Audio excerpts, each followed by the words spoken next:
The Charlotte Ledger Podcast is a member of the Queen City Podcast Network. Hey, it's Tony Messia with the Charlotte Ledger, and you're listening to the Charlotte Ledger Podcast. You can find out more about the Charlotte Ledger by going to thecharlotteledger.com. Today's podcast is part of a special series we're doing in which we interview winners of the Charlotte Ledger's 40 Over 40 Awards.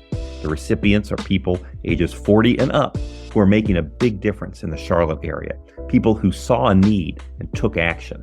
You can find out more at ledger40over40.com. The host of today's podcast is Steve Dunn. In his day job, he's a mediator who offers dispute resolution services through the Charlotte office of Miles Mediation and Arbitration. Enjoy. Welcome to the Charlotte Ledger Podcast. I'm Steve Dunn. I'm joined today by Lauren Deese, Executive Director of Charlotte Wine and Food. Welcome, Lauren. Thanks for having me. So wine and food, two of a lot of people's favorite things. Is it as much fun as one might imagine to work in that world? It is a lot of fun. I get to wear a lot of hats, which keeps my job interesting. I get to meet a lot of wonderful people. And of course, when you're getting together over great wine and great food, you build a lot of community. And we are doing it all for a great cause to raise money for children's charities. So it's a recipe that's a winning recipe, and it's exciting to be a part of. Well, I think a lot of people in Charlotte have heard of Charlotte Wine and Food and have seen your promotional materials. Perhaps they've been fortunate enough to attend an event. But for those who aren't as familiar with the organization, what do you do? So we were started, believe it or not, 35 years ago in 1989 by a couple of guys who were just really super wine passionate. The Napa Valley was starting to become this world-class wine area, and they wanted to find like-minded individuals to share that passion with. And out of that grew our organization, which is a nonprofit sort of charity wine auction and wine and food experience. So what's interesting is in the wine auction space, we were kind of on the earlier side of a lot of the other ones around the country. And so for many years, it was a biannual event called Charlotte Wine and Food Weekend. And since then, we've grown. We're now annual. There's so much going on in the city. We really have to stay on that annual calendar. It helps us keep momentum as well. We take place every year in April, and we have a couple of ancillary events as well. So it's a full-time job. Well, I'm going to ask you all about the different things that you do as part of Charlotte Wine and Food, but the business of wine in general has really changed in that time period. You mentioned 35 years ago and sort of the advent of Napa Valley as being around that time for the first time a wine growing region that attained stature around the world. And since then, that has only grown. And I think it's accurate to say that wine has grown in all 50 states of the United States. And the business has changed a lot. It's moved a lot toward the high end, but there's also a lot more options and a lot more information out there for people who are enthusiastic about wine. So your organization, who was founded by these individuals who were passionate a long time ago, must have grown along with the wine business as a whole. Yeah, I mean, it is interesting that, obviously we have old world wines from, Europe, which are all imported. And then we have our domestic, wine regions here from California. Obviously, Napa Valley and Sonoma are well known, but Paso is making headway. You've got beautiful wines up in Oregon and Washington, of course, New York. And then, believe it or not, Virginia, North Carolina, you're right. New Mexico, there's so many places growing wine all over the world. And the wine world has a lot to offer. And I know it can be intimidating for some people, but I think the exciting thing about it is about people, it's about culture, it's about travel, and, you can just always learn. So just go out, try new things, and eventually it starts to compute. I've done a lot of wine education, but there's always something to learn, and you can like whatever you like. There's a lot of varieties out there. I think that's something that a lot of people fail to appreciate. If you're intimidated by wine, or if you feel like you have to know something about it, or if you feel like there's any kind of barrier, just remember it's really just about what you like. And everybody has different tastes. I've been in rooms with wine drinkers who are all knowledgeable, but who just like different things. And that's fine. So it can be just as simple as, and a tasting is a wonderful way to find out, to experience wines one after another and compare them to each other. And in that way, develop your own sense of what your own tastes are. Yeah, and there's a lot of wine stores all over and restaurants offering dinners. And so there's just a lot of ways around town to get involved and to learn. So I encourage people, if you don't know what you like, always ask for the beverage director or the somm to help you out and kind of guide you. But you try enough and eventually you figure out, what you like. And you can go through phases too. So it's a pursuit. It's one of those things where you can enjoy it just as a nice glass of wine to have with dinner and don't think about it any more deeply than that. But it's also richly rewarding if you become really interested. It's almost infinite, the depth of knowledge that's available to you. And part of what Charlotte Wine and Food does is present wine at its best along with great food. So during Wine and Food Week, you have a bunch of events. What's going on? So we bring in winemakers, wine industry experts from all over the world and present them through a series of events, from vintner dinners to this year a really exciting new collector's gala we put on with a live auction, to a walk-around tasting on Saturday, which is a grand tasting with over 20 different wine stations, 12 different chefs, live music. And then we wrapped it up with a bubble brunch with Chandon, and we also had a celebration of Spanish food and wine. So those were some kind of signature themed events that we wrapped it up on Sunday. So it's a lot of variety, but most of all, we are the only people in town that are really bringing in those high-end, beautiful wineries from all over the world and celebrating wine, putting wine sort of first. I always say we're Charlotte Wine and Food. And so, but we do that with all of our incredible culinary talent here in Charlotte. So you've got events, a lot of them are located at restaurants, right? The tastings? Yeah, so all of our vintner dinners are either in private homes or in restaurants. So we really rely on those partners for those events, but they all feature a wine industry expert who has come in town specifically for the occasion. And you are doing it for a cause. You are a nonprofit whose mission includes fundraising, and you're supporting charities. Are they always children-related charities? Yes. So our tagline that we rolled out in 2020 is connoisseurs for a cause. So we really are bringing together wine and food passionate people in our community, all with the mission to fundraise for children's charities. So yes, they are local charities and they are children's focused and have been that way for the betterment of about 15 years now. There was a time that the causes were not necessarily children's focused, but they were nonetheless local causes. But we have focused on children for the last 15 years. Who did you support this year? This year, we supported the Learning Collaborative, which is a tuition-free preschool in the Greer Heights community. They support 72 children annually. Then there's Augustine Literacy Project. So they send volunteer tutors that they train into the school system to help children get to reading level.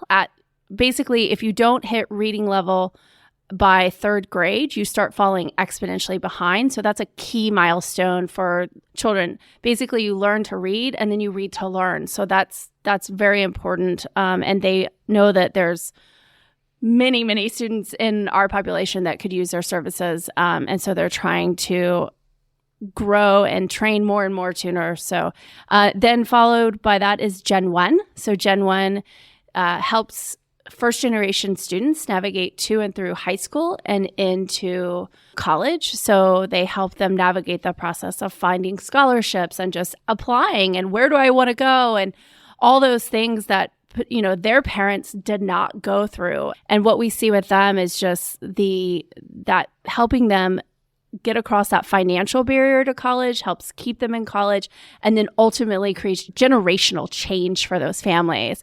So just love what they're doing. And then last but not least, of course, is A Child's Place, which is a program of Thompson Child and Family Focus. And they essentially support families that are experiencing homelessness with a social work program to help them find stability. So we always say, of course, if children aren't giving a stable home life, all of that education gets impacted, right? So collectively, we like to think that this group is supporting upward mobility in Charlotte, which we know is something that our city is really focusing on since the study came out a couple of years saying how hard it was in our city. So we're really proud of all of them, and it's just makes our job so rewarding at the end of the day. Well, it's an event that really gets the Charlotte wine community motivated. It is circled on the calendar every year. It gives these wine collectors and drinkers an excuse to pull out their special bottles, whether it's to donate that to the auction or to pop a cork and enjoy after one of the special vintner dinners.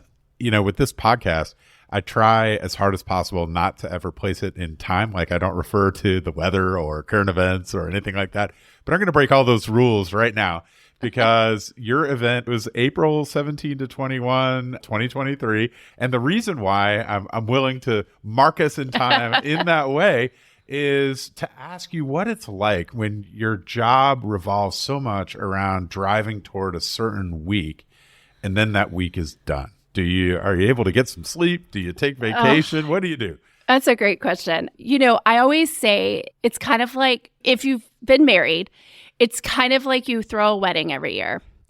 And when it's done, you're so exhausted, but it's bittersweet.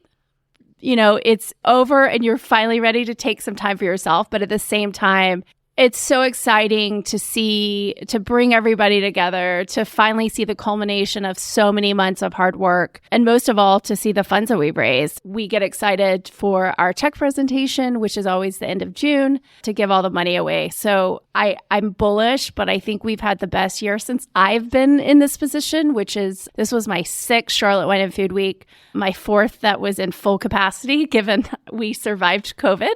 But it's pretty exciting, and I'm just extra excited because we had such a good year. So it's you and the accountants who are all sleeping for the latter part of April, right? Because I always think about the accountants, like once tax season finally wraps up, like I think it's just this mad crush toward a deadline, and then the deadline's passed, and you still got to wrap up, and there's some fun type things that you get to do, like present the money, but there are aspects of it that you don't have to worry about anymore, at least until next year. And I wonder, as the date is drawing closer, what are the things that keep you up night wondering about? Like, what are the things that can go wrong for Charlotte Wine and Food? Oh, well, I laugh every year that something surprising is always going to happen that was beyond my capability to even imagine, because that's just the nature of events. I think they say that running events is one of the most stressful jobs that a person can have. And the fact is that it is bringing a lot of people together. It is team oriented, and it's about people, and it's about human community. And sometimes there's also the perceptions. Some people's perception of an experience versus another people's perception of experience may be different. Fortunately, we've never had anything catastrophic happen, but there's always something. And so flight gets delayed, the winemaker doesn't show up, the boxes get misdelivered, stuff like that. Yes. Or you forgot to print the signage out that you were supposed to. There's always something. And I've learned to just stay calm. And as long as you have a good team around you, you just have to be solution oriented, and you have to be flexible and fast to try and solve around those things that arise, and be humble. Well, you spend the whole year planning it. I imagine we're not even going to speak of this just yet, but I'm sure that the planning for next year begins pretty soon. I imagine you're probably already thinking about it. You've got that coming up. And so you plan and plan and plan. You put things in place. You get everything organized and locked down. And then comes the event itself, what are you doing for that actual week? Are you going to events do you go to all of them? Well, I do get to as many as possible. So usually on Wednesday and Thursday, we'll have anywhere from 6 to 10 events. So obviously, I in a period of 3 hours. So those are the dinners, and it's hard for me to get to all of them, but I do. I run around and I try and see as many people as possible and say thank you and check on everybody and see our sponsors, see our patrons, see so many people that have come together to make everything possible. So I do my best. I also send our staff members around to the places I can't get. So somebody from Charlotte Wine and Food is present at everything. But we're lucky we have great restaurant partners, and we put a lot of trust in them, and they usually deliver with flying colors. So we are so appreciative of everything that they do. Well, we are the Charlotte Ledger. We're interested in the Charlotte community and the city of Charlotte. And you are a Charlotte native, a graduate of Myers Park High School. Lived here. Were you born in Charlotte? I was born in Charlotte. I grew up in the South Park area. My parents are still in the same house I grew up in. I went to NC State. And then directly after graduation, I moved to New York City. And I stayed there for just about 10 years. Before locating back to Charlotte. And it's not the city that I grew up in anymore. It's exciting for me to see the progress and the change, but it's also there's also things you miss and lament, but I'm really proud of our growth as a city, how we're growing, and it's also really exciting to be a part of. I think our culinary scene is having a moment that it has never had before. We were always sort of falling behind Asheville or Charleston, and I'm most interested in the homegrown concepts that are happening here, the people who are really putting down base in our community and doing exciting things. And I could name a few, but I'm not going to play favorites. But there's so many cool ones out there. They know, most of them know if I'm a fan. So I was going to say the same thing. You read my mind on that. It used to be the case in Charlotte that you could try every new restaurant of note that opened, like all of them. Now, maybe it's just because I'm getting older, but I feel like it's not possible for me anymore to keep up. No, it's hard. It's very, very hard to keep up. I do my best. But like I said, we have a lot of influx of really amazing restaurants coming from some of our feeder markets that are opening second and third locations here. But I like I said, I'm really most excited about the ones that are kind of creating from scratch here in our community. You moved away from Charlotte for 10 years. You come back. What's the first thing you notice when you get back about this town and how it's changed since you've been gone? Nobody went uptown when I was a kid. Right. I went to the library there a couple times, but that to me was a big change, that people were living uptown and that there was a new thriving community of restaurants and entertainment. So that was a big change. And then, of course, I think the most interesting thing to me is that South End, in 2009, when I got back, South End was just sort of in an incubator stage, if you will. And what's happened there in the last, I guess, almost 15 years I've been back is really, I'm speechless. Well, actually, it's nuts. It's like we have a whole nother uptown almost at this point. And just the fact that so many young people want to move here, to me, is also really interesting. We've become a place for people to move out of college, and that area is part of the reason for that. I think it's definitely catering to a younger crowd. What do you say to that younger crowd, those younger people who are moving to Charlotte out of college and starting their careers? They're looking at you and they're seeing someone who is an executive director, someone who is rubbing elbows with all the best restaurateurs and wine connoisseurs in town, and many of whom would be very interested in following in your footsteps. What do you think about what those folks are going through now, and what sort of advice would you give to them? I always, when I look back, I think the best thing you can do is when you approach any job or want to get involved in something is have a good attitude, be solution oriented. Don't be afraid to talk to people, build good relationships. It's really the human connection is to me, the most important thing sometimes. That's why I think COVID was so hard on people. And I think Charlotte is a land of opportunity, especially now, and it's an exciting place to be. And I think that's what drew a lot of those people here. Not to mention we have beautiful weather, all 4 seasons, beaches and mountains, and it's just it's a wonderful place to live. I left for a reason, and I left for an adventure, but being back and being a part of our community is really important to me, and it's exciting to have this job where I get to meet so many wonderful people and also support so many wonderful causes to make our future better. Well, that's a great place to leave it. Lauren Deese, thank you so much for being with me today on the Charlotte Ledger podcast. Where can our listeners find out more about Charlotte Wine and Food? Follow us on social media or visit charlottewineandfood.org. That's it. Thanks so much for being with us today on the Charlotte Ledger podcast.